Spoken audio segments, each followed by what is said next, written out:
Delimitation పై CM Revanth Reddy comments కు BJP chief Ramachandra Rao counter ఇచ్చారు. Delimitation పై కాంగ్రెస్ తప్పుడు ప్రచారం చేస్తుందని ఆరోపించారు.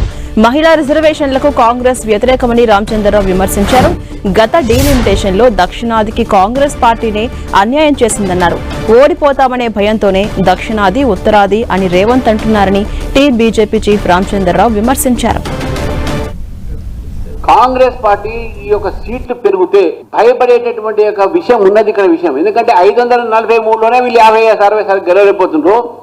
రేపు దీన్ని పెంచితే మా బతుకులు ఏమైతాయని చెప్పి ఆలోచనతో రేవంత్ రెడ్డి గారు డీలిమిటేషన్ కూడా దాని మీద తప్పుడు ప్రచారం చేస్తూ ఉన్నారు. దక్షిణాదికి అన్యాయం జరిగిపోతుందని చెప్తున్నారు. దక్షిణాదికి అన్యాయం చేసింది మీరు.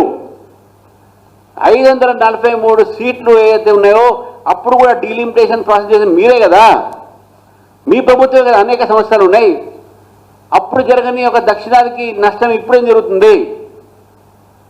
ఈ దక్షిణాదిగా ఉత్తరాదిగా జరిగేటటువంటి ఒక మాటలు ఏదున్నాయో ఇది కేవలం ఓడిపోతాము అనే భయంతో చేస్తున్నటువంటి ఒక మన రేవంత్ రెడ్డి గారు మాట్లాడిన మాటలు.